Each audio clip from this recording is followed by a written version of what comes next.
திருவண்ணாமலை கார்த்திகை தீபத்துக்கு நிகராக இதுவரை எந்த ஆலயத்திலும் ஜோதி வழிபாடு ஏற்பட்டதில்லை. திருவண்ணாமலையில் ஏற்றப்படும் கார்த்திகை தீபம் அண்ட சராசரங்களுக்கும் தீப விளக்காக கருதப்படுகிறது. திருவண்ணாமலையில் கார்த்திகை தீப தரிசனத்தை ஒரு தடவை செய்தாலே அது 21 தலைமுறைக்கு புண்ணியம் சேர்க்கும் என்று தல புராண பாடலில் கூறப்பட்டுள்ளது. திருவண்ணாமலை கார்த்திகை தீபம் ஒரு வாரம் வரை எரியும்.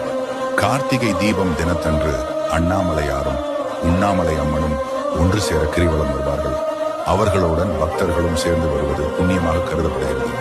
திருவண்ணாமலையில் ஏற்றப்படும் தீபம் உலகத்தை எல்லாம் இயக்குகின்ற பரம்பொருள் ஒன்றே என்பதையும் இறைவன் ஒருவனே என்ற தத்துவத்தையும் உணர்த்துகிறது. கார்த்திகை தீபத்தன்று அதிகாலை திருவண்ணாமலை கோவிலில் பரணி நேரத்தில் ஏற்றப்படும் பரணி தீபத்தை அங்குள்ள கால பைரவர் சன்னதியில் வைத்து விடுவார்கள். பிறகு மாலையில் அதைத்தான் மலை உச்சிக்கு எடுத்துச் சென்று தீபத்தை ஏற்றுவார்கள். திருவண்ணாமலை தீபத்தை காண ஆண்டு முழுவதும் சுமார் 20 லட்சத்திற்கு மேல் பக்தர்கள் திரள்கின்றனர். திருவண்ணாமலை மலை உச்சியில் தீபம் ஏற்றப்பட்டதும் வணங்கினால் பாவம் நீங்கி பிறவி பிணி அகழும் என்பது ஐதீகமாகும். திருவண்ணாமலையில் தீபம் ஏற்றப்பட்டதும் அண்ணாமலையாருக்கு அரோகரா என்று பக்தர்கள் முழக்கமிடுவார்கள். இதற்கு என்ன அர்த்தம் தெரியுமா? இந்த உடம்பு நான் என்னும் எண்ணத்தை அழித்து உள்முகத்தால் அத்தனவத ஆன்ம ஜோதியை காண்பதுதான் இந்த தீப தரிசனமாகும். இதை சொல்லியிருப்பவர் ரமண மகர்ஷி.